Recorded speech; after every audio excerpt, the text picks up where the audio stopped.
Hello friends, math with Gayanand में आप सभी स्टूडेंट का एक बार फिर से स्वागत है।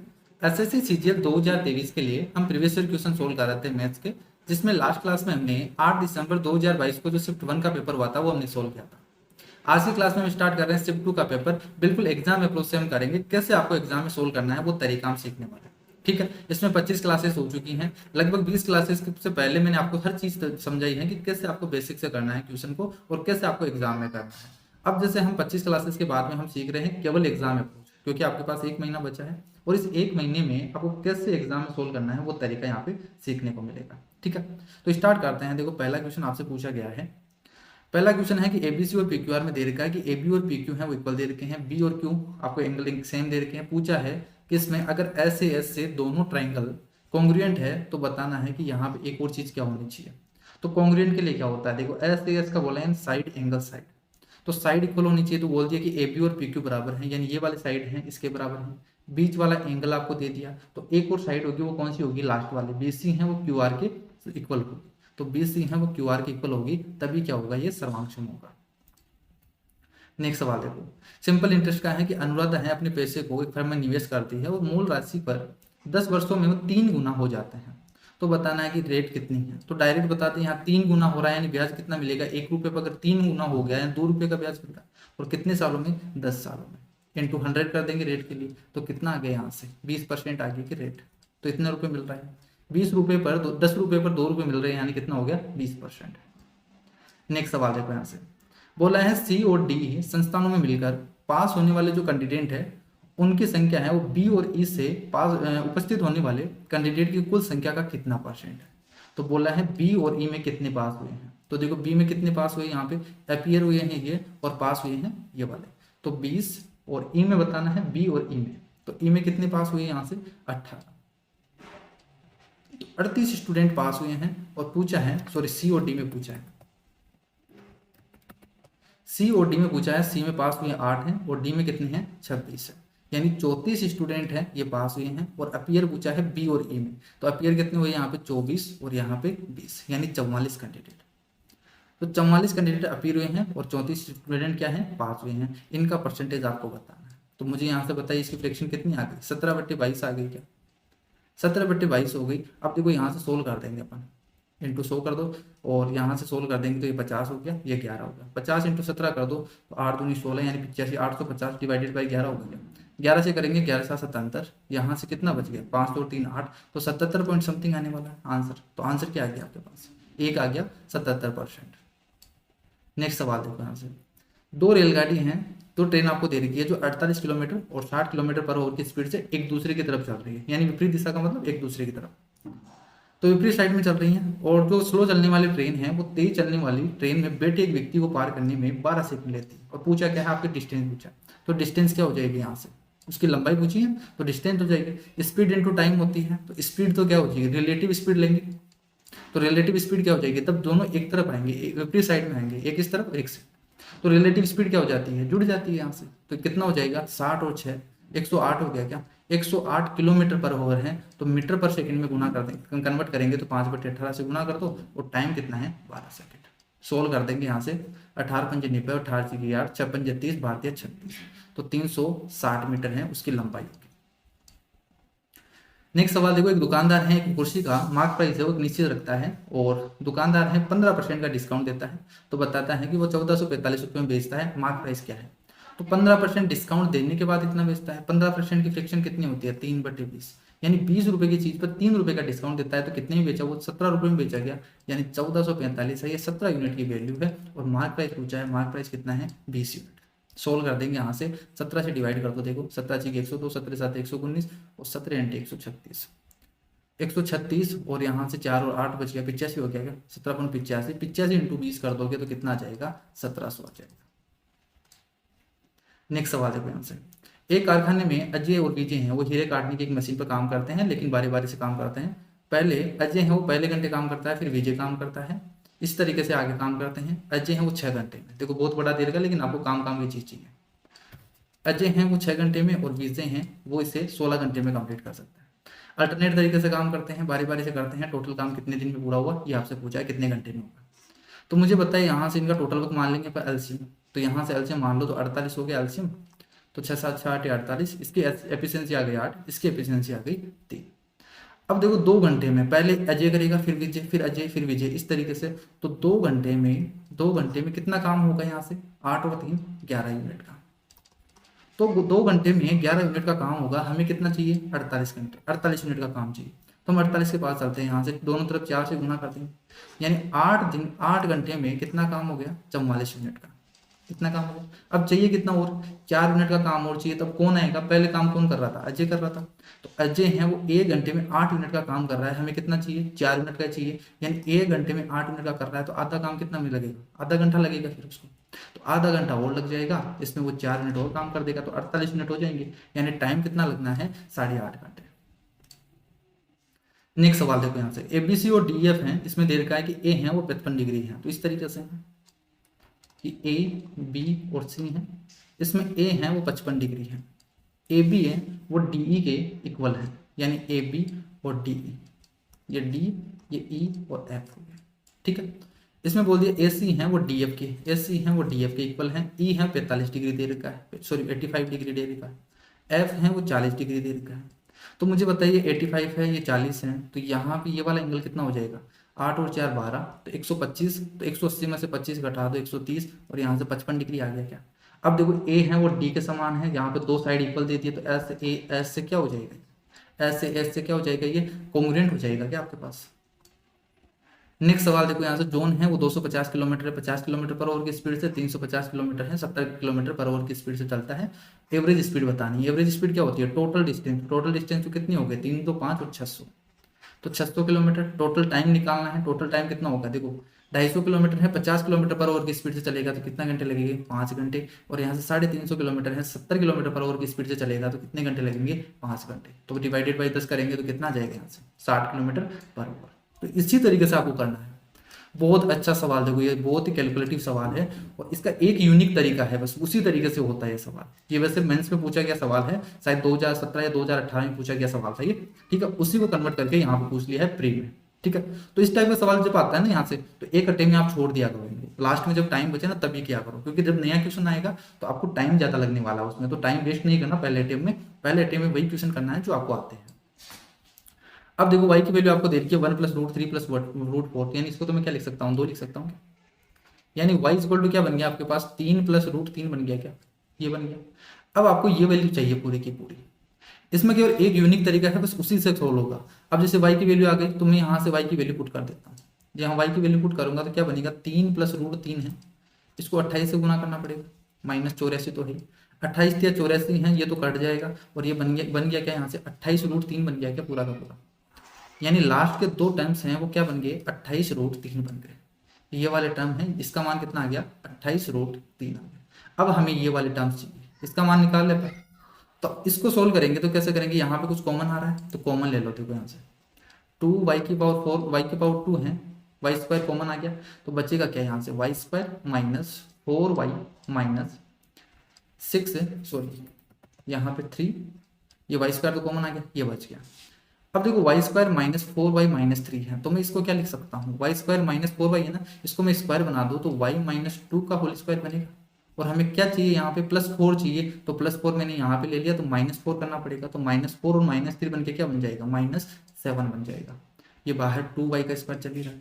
y - 2 को मैं क्या लिख सकता हूँ, यहाँ से देखो y, ये 2 है, y - 2 को क्या लिख सकता हूँ मैं, √3 + 1 लिख सकता हूँ क्या, ये 2 उधर चला जाएगा, तो y - 2 को मैं लिख सकता हूँ √3 + 1, ये लिख सकता हूँ, इसका स्क्वायर -7 हो जाएगा। तो सोल्व करेंगे तो यहाँ पे कितना बन गया, देखो 3 और 1 4, 4√2, 4 + 2√3 -7, ये बनेगा।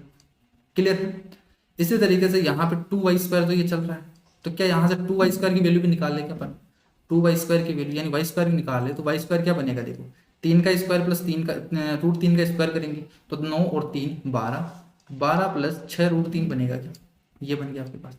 तो यहाँ पे तो कॉमन क्या आ रहा है, 6 कॉमन आ रहा है, वो कॉमन ले लेते हैं, तो 2 + √3 बन जाएगा, ये बन गया।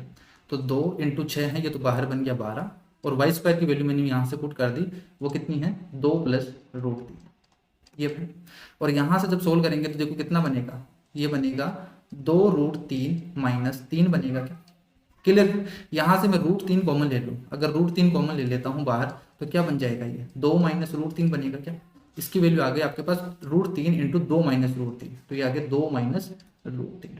क्लियर है, अरे ये √3 तो बाहर है। क्लियर। यहाँ से अब देखो इसको क्या लिख सकते हैं, यहाँ से 4 और ये बन गया 2 √3 माइनस 3 बनेगा, और यहाँ से कॉमन लिया √3 आ गया तो 2 माइनस √3 हो गया। अब देखो इसको क्या लिख सकते हैं अपन, 12 √3 है, तो ये फॉर्मूला बन गया √3 + 2, और ये बन गया यहाँ पे होना चाहिए माइनस, ये तो बनेगा ठीक है, 4 माइनस 3 बन गया, तो स्क्वायर सोल्व कर लो आप, तो बाहर तो बन गया 12 √3। अब देखो 2 + √3 है, 2 माइनस √3 है, a² माइनस b² करेंगे तो 4 माइनस √3 का स्क्वायर करेंगे 3, तो 4 माइनस 3 1 हो गया, तो पूरा का पूरा 1 हो गया, यानी इसका मान कितना आ गया 12 √3। इस टर्म का पूरा का मान कितना आ गया 12 √3, और इसका मान कितना था 28 √3, तो 12 √3 यहाँ पे जोड़ देंगे तो कितना आ जाएगा इसका आंसर 40 √3। तो इस तरीके से आपको इस सवाल को करना था। तो ये सवाल 1 से 1.5 मिनट का सवाल है, ठीक है, बहुत ही कैलकुलेटिव सवाल डाला है इसमें। नेक्स्ट सवाल देखो, यदि दो सर्किल दे रखे हैं, एक दूसरे को ना तो स्पर्श करते हैं ना इंटरसेक्ट करते हैं, और एक दूसरे के ना तो अंदर है, एक है दूसरे के अंदर नहीं है, तो आपको बताना है कि कॉमन टेंजेंट की संख्या कितनी होगी। तो इस तरीके से बनेंगे, फिर तो दोनों ही अलग अलग होंगे, जिसमें कॉमन टेंजेंट क्या हो जाएगी, एक तो ये हो जाएगी, एक ये हो जाएगी, एक ये और एक ये, तो टोटल कितनी टेंजेंट हो गई, टोटल हो गई 4। नेक्स्ट सवाल देखो यहाँ से, यदि एक व्यक्ति है वो 400 रुपये में कॉस्ट प्राइस पे बेचे हुए कॉस्ट क्रैक किए हुए माल का आधा है वो 5% के प्रॉफिट पे, और बाकी का बचा हुआ माल है वो किस मूल्य पर बेचे, किस प्रॉफिट पे बेचे कि ताकि उसको टोटल कितना प्रॉफिट हो 25%। तो ये एलिगेशन का सवाल हो गया कि टोटल तो आपको कॉस्ट प्राइस दे दी 400, उसमें आधा पार्ट है वो 5% से, आधा आपको निकालना है कि कितने प्रॉफिट पे बेचे, टोटल इतना होना चाहिए। तो फर्स्ट पार्ट है वो 5% पे, आधा हमें निकालना है, और टोटल प्रॉफिट होना चाहिए 25%, और यहाँ पे आधा आधा है तो यहाँ से 1:1 होगा क्या इनकी जो कॉस्ट प्राइस वाला, तो यानी प्रोडक्ट का जो आधा आधा पार्ट कर रखा है, तो ये हो जाएगा, यहाँ से सोल्व कर देंगे 25 माइनस 5 है वो 20 है, तो मुझे बताए 1:1 में है, आधा पार्ट इसमें और आधा पार्ट इसमें, तो ये 20 है, तो ये भी क्या होनी चाहिए फिर 20 ही होगी। ये 20 है, देखो तो मैक्सिमम माइनस कम करते हैं यहाँ से, तो ये बड़ा है, बड़े में से हमने क्या किया छोटा कर दिया, तो यानी इवन संख्या क्या होगी फिर बड़ी होगी, तो 25 और 20 को जोड़ दो तो कितना आ गया यहाँ से 45%। तो दूसरे जो पार्ट है रिमेनिंग पार्ट है उसको 45% बेचना होगा, तभी आपको क्या होगा ओवरऑल 25% का प्रॉफिट होगा। नेक्स्ट सवाल देखो, कोट ए है वो 12/5 है, तो साइन ए की वैल्यू क्या होगी, तो 12/5 है तो कोट ए का मान कितना हो गया 5/12, ये 5 12 13 का ट्रिपलेट बन गया, साइन ए क्या बन जाएगा 12/13 बन गया क्या यहाँ से, सॉरी साइन ए कितना हो गया यहाँ से, यहाँ से उल्टा कर दिया ना हमने, ये ट्रेन का लिख दिया, कोट ए है तो ये क्या बन जाएगा 12/5, तो ये 13 बनेगा, तो साइन ने पूछा है तो क्या हो जाएगा 5/13 हो जाएगा। नेक्स्ट सवाल देखो, यहाँ से जब इस टाइप का सवाल है ना, तो यहाँ पे ट्रिग्नोमेट्री में देख लो जिसका सम 90 डिग्री बन रहा है ना उसको तो काट दो, तो 6 और 84 या 90 बन गया, इसको काट दो, बाकी का बचा 10 45 की वैल्यू कितनी होती है 1 होती है। नेक्स्ट सवाल होगा, वर्ष 2014 में बीमा पॉलिसी लेने वाले व्यक्तियों की संख्या में 2011 में पॉलिसी लेने वाले व्यक्तियों की संख्या की तुलना में लगभग कितने % परिवर्तन हुआ है, 2014 से लेके 2011 से बताना है कि 2011 से 2014 में कितना चेंज हुआ। तो देखो 2011 में तो कितने थे 54 थे, 2014 में कितने थे 72 थे, तो यहाँ से सोल्व कर देंगे, यहाँ से किससे कट रहा है ये 5 4 9, तो 9 6 54 9 72, ये रेशियो कितना आ गया 3:4 आ गया क्या यहाँ से, ठीक है 3:4 आ गया, यानी कितना चेंज हुआ 3 से 4 हो गया, यानी 1/3, 1/3 का मतलब फ्रैक्शन आपको पता है 33 से 1/3% यानी 33.333 आता है। तो आपको फ्रैक्शन आपको याद होनी चाहिए, परसेंटेज में जितनी भी फ्रैक्शन है उनको परसेंटेज में कन्वर्ट, और जो परसेंटेज है उनकी फ्रैक्शन दोनों इंटरचेंज आपको पता होने चाहिए। अगर आपके पास फ्रैक्शन आ जाए जैसे 1/2 है तो ये पता होना चाहिए 50% है, जैसे 25% आ गया तो इसकी फ्रैक्शन पता होनी चाहिए कि 1/4। तो ये कैलकुलेशन को इजी कर देते हैं, जैसे 1/2 है तो 100/2 को हम सोल्व नहीं करेंगे, डायरेक्ट हम कर देंगे 50%। जैसे यहाँ पे 3 से 4 हुआ तो कितना चेंज होगा 3 से 4 यानी 1/3 का हो गया, ये माइंड में कर सकते हो 1/3 का मतलब 33 से 1/3% होता है, तो ये आ जाएगा फिर इसका आंसर, तो फिर सोल्व नहीं करना पड़ता उसको। अब देखो नेक्स्ट सवाल है, नेक्स्ट सवाल देखो यहाँ से पूछा है x और y आपको दे रखा है और ये चीज पूछा है, तो जब भी इस टाइप का दे रखा हो ना तो यहाँ पे मैं क्या चाहिए देखो x² + y² चाहिए और xy चाहिए, तो हम क्या करेंगे x² + y² निकालेंगे और xy निकालेंगे। वो कैसे निकालेंगे, देखो सबसे पहले तो हमें x + y चाहिए, तो मैं x प्लस वाई निकाल रहा हूँ, तो कैसे करेंगे, दोनों को जोड़ेंगे, यहाँ पे दोनों को जोड़ेंगे तो देखो क्रॉस मल्टीप्लाई करेंगे, यहाँ पे सेम बनेगा, यहाँ पे सेम बनेगा, a माइनस बी का स्क्वायर a प्लस बी का स्क्वायर। लास्ट क्लास में बताया था, यही फॉर्मूला पूछा गया था, सेम सवाल था एग्जैक्ट। तो a माइनस बी का स्क्वायर a प्लस बी का स्क्वायर क्या होता है, 2a square plus B square, तो 5 प्लस 4 करेंगे तो 9, ये बन गया। तो ऊपर तो कितना आ गया, 18 आ गया क्या यहाँ से, ऊपर तो आ गया 18, और नीचे सोल्व करेंगे तो कितना बनेगा यहाँ से, देखो सब माइंड में करना है, ये लिखना नहीं है इतना, इतना जब लिखोगे ना फिर बहुत ज्यादा टाइम लगेगा। ये a प्लस बी है, a माइनस बी है, a square minus B square करोगे तो 5 माइनस 4 1 बन गया क्या, यानी यहाँ तो आपके पास जो x प्लस वाई है वो 18 आ गया। इसी तरीके से x वाई क्या होगा, अगर दोनों को हम मल्टीप्लाई करते हैं तो ये कट जाएगा ये एक दूसरे से, तो आ गया कितना 1। यहाँ से मुझे X square plus Y square निकालना है, तो X square plus Y square क्या हो जाएगा, 18 का स्क्वायर 324, माइनस 2xy करेंगे तो माइनस 2xy यानी 2 कर देंगे तो 322। क्लियर है, ये पुट कर दो बस इसकी value, X square plus Y square है वो कितना होगा 322, माइनस एक्स वाई की वैल्यू 1 है तो 322 माइनस 1 डिवाइडेड बाई 322 प्लस 1, तो कितना आ गया 321 डिवाइडेड बाई 333। नेक्स्ट सवाल देखो, यहाँ तो ये तो इजी सवाल है, sine theta minus cos theta दे रखा है और sine theta plus cos theta आपसे पूछा है, कुछ ही नहीं करना, इसका कोफिशिएंट क्या है 1 है, इसका कोफिशिएंट भी 1 है, यानी एक का स्क्वायर करेंगे एक, इसका स्क्वायर करेंगे एक, इज इक्वल टू इसका स्क्वायर कर देंगे तो 4 का स्क्वायर 16 डिवाइडेड बाई 25 प्लस इसका हमें निकालना, तो मैं मान लेता हूँ अक्स, तो इसका स्क्वायर ये हो जाएगा। कंसेप्ट क्या है वो चीज सीख लो यहाँ से कि A sine theta plus B cos theta, अगर आपको अक्स दे रखा है और यहाँ से बोल दिया कि बी साइन थीटा माइनस ए कोस थीटा, ये पूछा जाए ये वाई है, तो इसमें जो रिलेशन होगा ना वो क्या होता है, इसमें रिलेशन होगा जब हम स्क्वायर करके जोड़ते हैं तो A square plus B square है ये इक्वल होता है X square plus Y square. तो यहाँ पे ए और बी तो क्या है 1 1 है, तो 1 का स्क्वायर प्लस 1 का स्क्वायर ये 2 बन गया, इक्वल टू एक्स स्क्वायर क्या है 4 का स्क्वायर 16 डिवाइडेड बाई 25 और प्लस एक्स स्क्वायर आपको निकालना है। तो यहाँ से सोल्व कर देंगे तो 2 माइनस 16 बट्टे 25 कर दो, 25 2 50, 50 माइनस 16 करेंगे 34 बट्टे 25 बनेगा, इसका रूट करेंगे तो रूट 34 डिवाइडेड बाई 5 आ जाएगा। क्लियर है, लिखना आपको कम है और माइंड में ही आपको कैलकुलेशन करना है। एन आयरन रोड है विथ डायमीटर आपको दे रखी है कि इसका डायमीटर 4 सेंटीमीटर है, लेंथ है 12 सेंटीमीटर। इसको कन्वर्ट किस में किया गया है, एक वायर में कन्वर्ट किया गया है जिसकी लेंथ है वो 12 मीटर है, और उसकी मोटाई आपको बताना है इसकी मोटाई कितनी है। तो जब भी हम कन्वर्ट करते हैं तो हम क्या करते हैं, इसका वॉल्यूम इक्वल करते हैं, तो यहाँ से वॉल्यूम इक्वल करेंगे तो देखो ये क्या बनेगा, एक सिलेंडर टाइप का बनेगा, तो सिलेंडर का टाइप का बनेगा यानी पाई आर स्क्वायर है, यहाँ पे डायमीटर दे रखा है 2 इंटू 2 रेडियस हो गई पाई आर स्क्वायर, एल हो जाएगा यहाँ से 12 इज इक्वल टू, ये वायर में कन्वर्ट किया गया है तो इसमें कन्वर्ट कर दो, तो पाई आर स्क्वायर आपको निकालना है, देखो मोटाई निकालनी है डायमीटर बताना आपको, तो पाई आर स्क्वायर एल कितनी है यहाँ से 12 मीटर है ना कि 12 सेंटीमीटर, तो इसको मीटर को सेंटीमीटर में कन्वर्ट करेंगे। क्लियर, तो सोल्व कर देंगे, यहाँ से पाई से तो पाई कट गया और यहाँ से 12 से 12 कट गया, तो कितना आ गया 4/100 आ गया क्या, ये आर स्क्वायर का मान, तो आर कितना आ गया 0.2 आ गया, 4 का देखो यहाँ से रूट करेंगे तो कितना बनेगा 2/10 बनेगा, तो यानी 0.2 आ गया। इसकी मोटाई बतानी थी, इसकी मोटाई क्या हो जाएगी, इसका डायमीटर तो 0.4, इसका डबल कर दो। फोर्थ प्रोपोर्शनल बताना है 16 और 26 और 32 का। फोर्थ प्रोपोर्शनल क्या होता है, लास्ट वाले को गुना कर दो 16 से डिवाइड कर दो, 16 दूना 32 26 दूना 52 आंसर आ गया। तो फिर आपको ये चीज नहीं करनी, फिर आप ऐसे करने के लिए बैठ जाएगी 26 इंटू 32 डिवाइडेड बाई 16, इस तरीके से आप लिख रहे हैं, ये चीज नहीं लिखनी है आपको, डायरेक्ट यहाँ पे करो ना कि 26 इंटू 32 डिवाइडेड बाई 16 करना, 16 से 16 कट गया, माइंड में कर दो 26 दूना 52 आंसर आ गया, फिर पेन लगाने की क्या जरूरत है।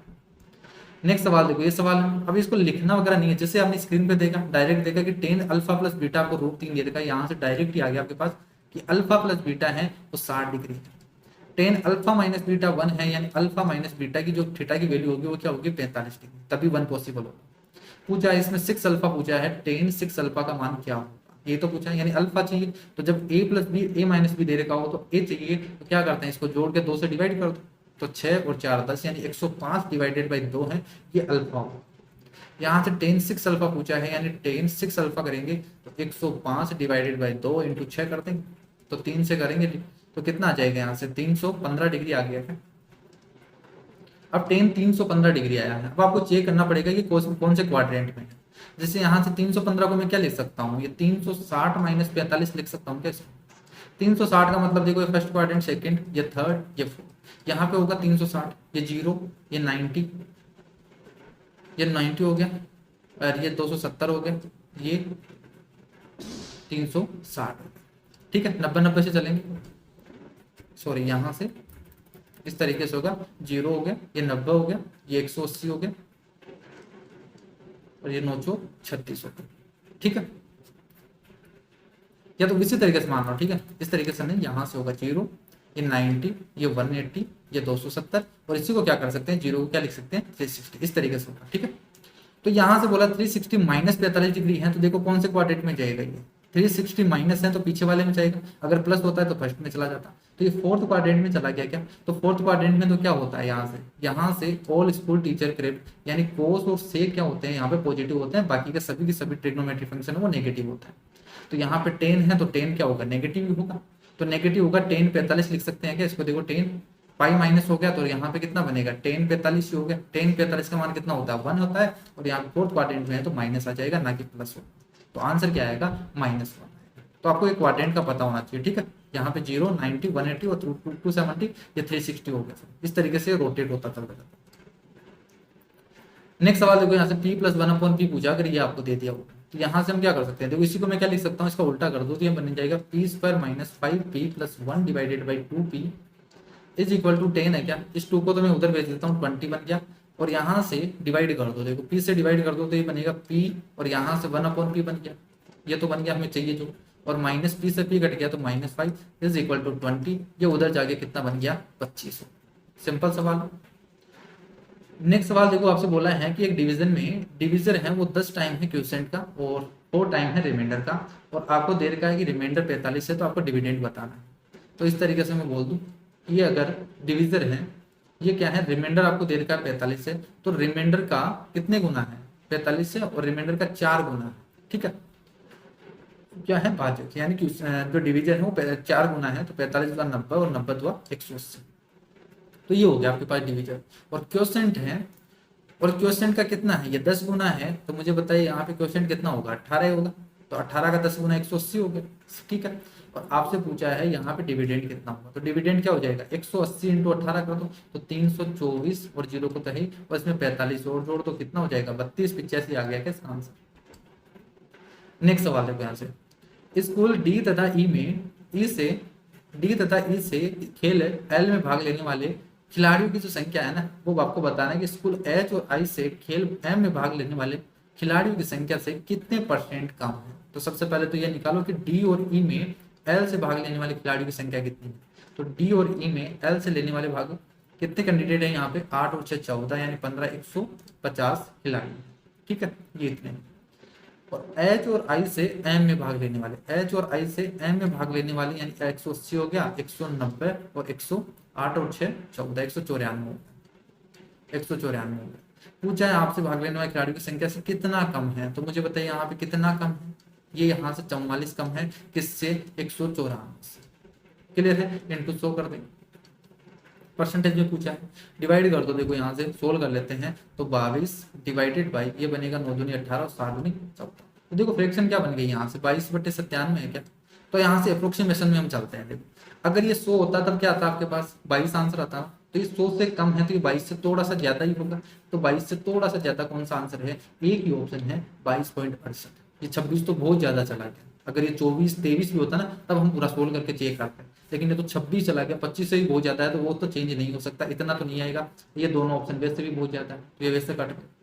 ठीक है, तो यानी 22 से थोड़ा सा ज्यादा होगा, तो आंसर ये कि आपको दे रखा है वो टिक कर दो और सोल्व कर दो। फिर इसको कैलकुलेशन में आपको ज्यादा नहीं फंसना, देखो वैसे कैलकुलेटिव सवाल है। ठीक है, अगर आप इसको बेसिक से सोल्व करोगे तो फिर कैलकुलेशन करना पड़ेगा, 97 से डिवाइड करना ही पड़ेगा।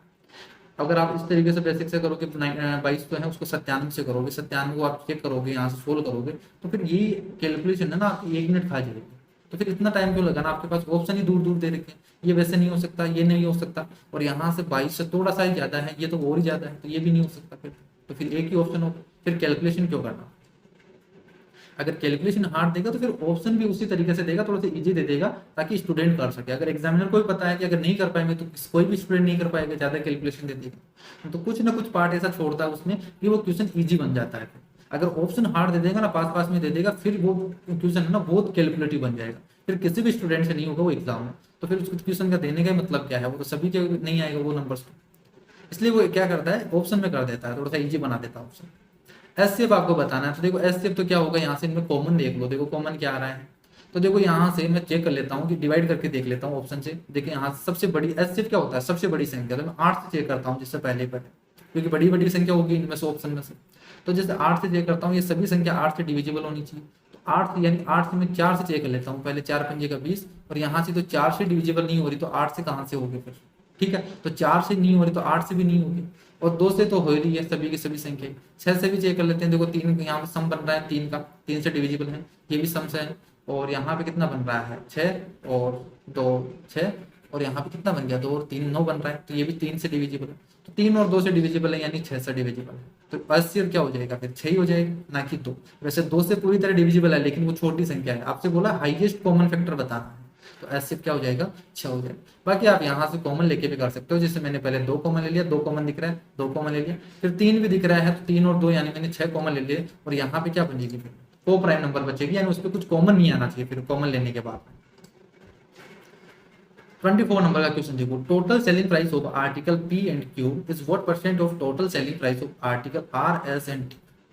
आपको पूछा है कि जो टोटल सेलिंग प्राइस है, इनका सेलिंग प्राइस विक्रय मूल्य है वो इनके आर एस टी के टोटल कॉस्ट विक्रय मूल्य के यानी सेलिंग प्राइस का कितना परसेंट है। तो सबसे पहले तो इनका सेलिंग प्राइस आप निकालो, वो कैसे निकालेंगे, देखो प्रॉफिट कितने का हो रहा है 90% का, तो 450 में 90% का प्रॉफिट हो रहा है, यानी वो कितने परसेंट में बेचेगा 190% में बेचेगा, तभी तो होगा कि 90% प्लस 100 क्या होगा उसका कॉस्ट प्राइस, यानी 190% निकाल दो 450 का।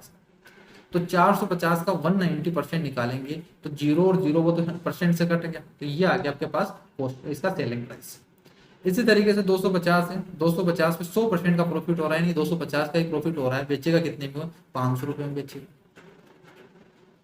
600 रुपए की है उस पर 60% का प्रॉफिट हो रहा है, यानी 360 का प्रॉफिट हो गया क्या, इसमें 360 और जोड़ दो यानी 960 रुपए में बेचेगा। 70% का प्रॉफिट हो रहा है, तो या तो 70% इसका देखो 70% निकाल के जोड़ दो, या फिर क्या कर दो कि 73 का 170% निकाल, 0 से 0 कट जाएगा, 73 इंटू 17 होगा इसका सेलिंग प्राइस, उसको सोल्व कर दो। 400 का 80% है, जो इजी है मैं इजी तरीके से कर रहा हूँ, थोड़ा सा कैलकुलेटिव है तो उसको फिर बाद में कर देंगे, इस तरीके से कर रहा हूँ कि 170% निकाल। बाकी आप ऐसे भी कर सकते हो, इसका 70% निकाल के फिर इसमें जोड़ दो 730, वो भी कर सकते हो। 400 का 80% है तो 320 रुपए का प्रॉफिट होगा, तो 4 और 3 7 यानी 720 रुपए में बेचेगा क्या, ये आ गए इनके सेलिंग प्राइस। अब देखो पूछा है आपसे पी और क्यू का, तो पी और क्यू का निकाल लो यहाँ से, कितना होगा 19 पर 95 9 19 चौक 76 76 और 9 यहाँ से हो गया 85, ठीक है, और ये 500 रुपए है, तो यहाँ पे टोटल सेलिंग प्राइस कितना हो गया 1355 हो गया था पी और क्यू का। ये बताना है टोटल इसके सेलिंग प्राइस का परसेंटेज, इनको जोड़ दो यहाँ से कितना बनेगा, देखो 17 51 1 और यहाँ पे 5 17 की 102 और 17 की 100 17 7 119 119 और 5 जोड़ देंगे तो कितना हो जाएगा 124 हो जाएगा, क्लियर है। तो 1241 हो गया, और ये 960 है, ये 720 जोड़ दो यहाँ से कितना बनेगा 1 6 और 4 10 तो 12, यहाँ से चली जाएगी 9 और 10 10 और 2 12 12 और 7 19 और 1 है, तो ये बन गया 2921 इंटू 100 कर देंगे परसेंटेज के। अब देखो फिर से कैलकुलेटिव सवाल बनते हैं, क्लियर है, ये आपको सोल्व करना है, इसका सोल्व करते इसका आंसर आ जाएगा। अब लेकिन यहाँ पे 1350 में 2921 से भाग देना है, अब कैसे सोल्व करेंगे, अब आपको पूरा सोल्व नहीं करना, फिर अप्रोक्सीमेशन में चलो। देखो यहाँ से मैं अगर पॉइंट कर दूं कि दोनों तरफ देखो यहाँ से पॉइंट लगा तो कोई फर्क नहीं पड़ेगा। 13.55 में अगर 29.21 का भाग देना है तो नीचे 29.21 है, मैं मान लेता हूँ ये 30 के बराबर नहीं है, 30 लगभग, इसको 30 मान लेते हैं, तो थोड़ा सा ज्यादा माना है, जो आंसर आएगा वो कम आएगा, ठीक है। इसको मैंने क्या कर दिया ज्यादा मान लिया, तो आंसर है कम आएगा, तो 3 से जैसे मैं डिवाइड कर दूंगा, देखो 0 से 0 कट जाएगा, 3 से डिवाइड करेंगे 3 चौक 12 3 पंजे 15 और यहाँ से 45.1 आया हमारे पास जैसे, ठीक है, ये 45.1 आया, तो 45.1 आएगा, तो 45 पॉइंट जैसे 30 हमने क्या कर दिया ज्यादा मान लिया, फ्रैक्शन में डिनोमिनेटर में अगर ज्यादा कर दिया तो ये आंसर क्या होगा, ये कम आया है, इससे थोड़ा सा ज्यादा होगा। ऑप्शन चेक कर लो कि 45 से थोड़ा सा ज्यादा कौन सा है, तो 45 से एक ही ऑप्शन ज्यादा है, ये तो 49 बहुत ज्यादा गया, 36 ये 35 ये तो कम है, तो 45 से थोड़ा सा ज्यादा कौन सा है 46। फिर आपको कैलकुलेशन को पूरा कंप्लीट सोल्व नहीं करना, ऑप्शन देखो यहाँ पे दूर दूर दे रखे हैं, अगर इसी की जगह अगर ऑप्शन इस तरीके से दे रखे होता ना कि 46.38 है, यहाँ से दे दिया 45.98 है, इस तरीके से 46.40 है, तब आपको पूरा का पूरा सोल्व करना होता, फिर एग्जैक्ट आपको सोल्व करना होगा, फिर आंसर लिखना होगा। तो एक बार आप जब भी सोल्व करो ना तो ऑप्शन को देख लिया करो, ऑप्शन अगर दूर दूर है फिर अप्रोक्सीमेशन आप डायरेक्ट लगा सकते हो, जैसे भी आपको सुटेबल करना है। नेक्स्ट सवाल देखो, यहाँ से बोला है कि ए और बी ने invested their money in A business in the ratio 9:5। ठीक है, 9:5 में इन्वेस्ट करते हैं अपने मनी को। 10% है वो चैरिटी में चला जाता है। ए को इतने रुपए मिलते हैं, तो बताना है कि टोटल प्रॉफिट कितना। तो मुझे बताइए यहाँ पे इन्वेस्ट किस रेशियो में किया गया, 9:5। तो जितने में इन्वेस्ट किया गया है, यहाँ पे टाइम की बात नहीं की थी, यानी प्रॉफिट का रेशियो भी क्या होगा, यही होगा 9 अनुपात, ये जो 9:5 हो जाएगा। ए को 9 रुपये मिलेंगे तो बी को कितने मिलेंगे, 5 रुपये। तो मैं इस तरीके से मान लेता हूँ कि टोटल उसको अगर 100% का प्रॉफिट होगा ना, उसमें से वो 10% चैरिटी में चला जाता है, तो बचा कितना, 90% चलता है। अब इस 90% में से ए को कितना मिलेगा वो देख लीजिए। यहाँ से ए को कितना मिलेगा, 9:5 में डिवाइड कर देंगे तो 90 डिवाइडेड बाई 14 इंटू 9, टोटल के नीचे टोटल, और ए का कितना हो गया, इतने परसेंट मिलेगा। इतने परसेंट की वैल्यू आपको कितनी दे रखी है, 29,840 ये दे रखी है। 100% की वैल्यू निकालने तो हमारे पास क्या आ जाएगा, प्रॉफिट आ जाएगा टोटल। तो 1% की वैल्यू कितनी आ गई यहाँ से, 2984, ये जीरो से तो जीरो कट गया, डिवाइडेड बाई 81 इंटू 14, ये 1% की वैल्यू। 100% की निकालनी है तो इंटू 100। तो बस इस कैलकुलेशन को आपको सोल्व करना। अब कैलकुलेटिव बन गया देखो सवाल। अब इसको सोल्व करना पड़ेगा यहाँ से। तो 14 इंटू यहाँ से पहले तो 14 से गुना कर दो, देखो कितना आ जाएगा यहाँ से, 14 चौक 56, यहाँ पे 5, 14 इंटू 112 और 117, यहाँ पे 11, 14 नाम 126, 127 और 137 हो गया कि यहाँ से, तो 13, 14 दूना 28, 28 और 31 और 41 हो गया कि यहाँ से, डिवाइडेड बाई 81 इंटू 100 का। अब देखो इस कैलकुलेशन को सोल्व करना है, और यहाँ पे जो ऑप्शन है ना, ऑप्शन को आप देखोगे तो 51,575 है, 51,745 है, ये तो 100 है, यानी जो पॉइंट है ना यहाँ पे आएगा इस तरीके से, इनमें ये आने वाला है, यानी 557, 515, 517। देखो 515 और 517 इतने नजदीक है, तो इसको मतलब कैलकुलेशन को पूरा आपको करना पड़ेगा, एग्जैक्ट सोल्व करना पड़ेगा। यहाँ पे अगर आप 80 मान के सोल्व करोगे ना, फिर वो इधर उधर चला जाएगा, वो बहुत ज्यादा मतलब डिफरेंस आएगा उसमें।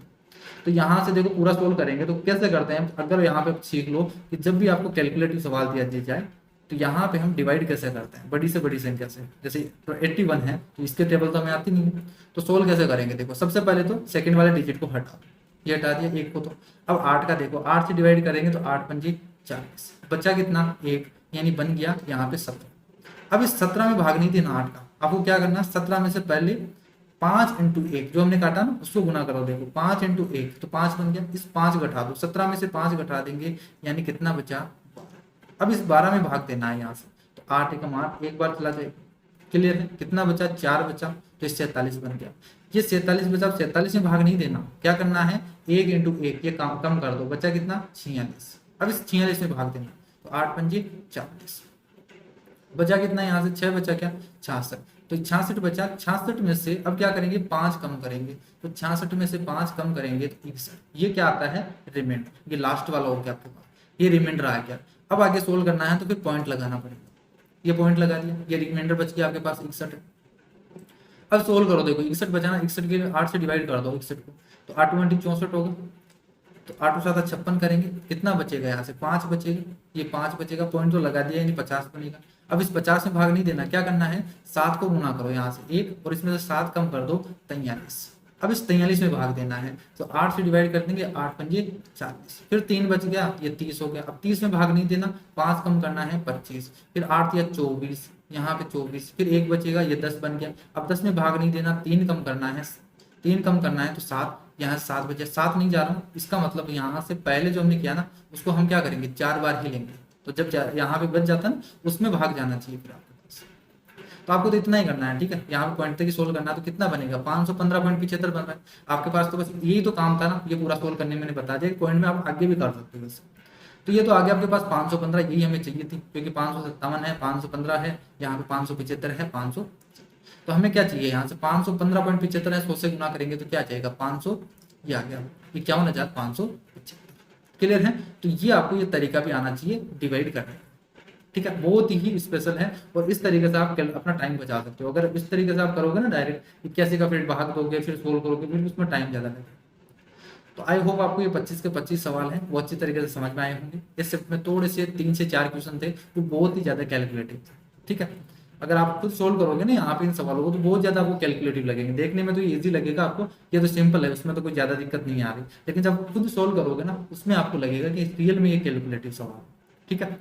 तो आज की क्लास में हम इतना ही करेंगे, नेक्स्ट क्लास में हम नई शिफ्ट के साथ करेंगे, बिल्कुल एग्जाम अप्रोच से मैं बताऊंगा। तो आज के लिए इतना ही, लास्ट क्लास में मिलते हैं, नेक्स्ट क्लास में मिलते हैं, तब तक के लिए bye bye, take care, thank you.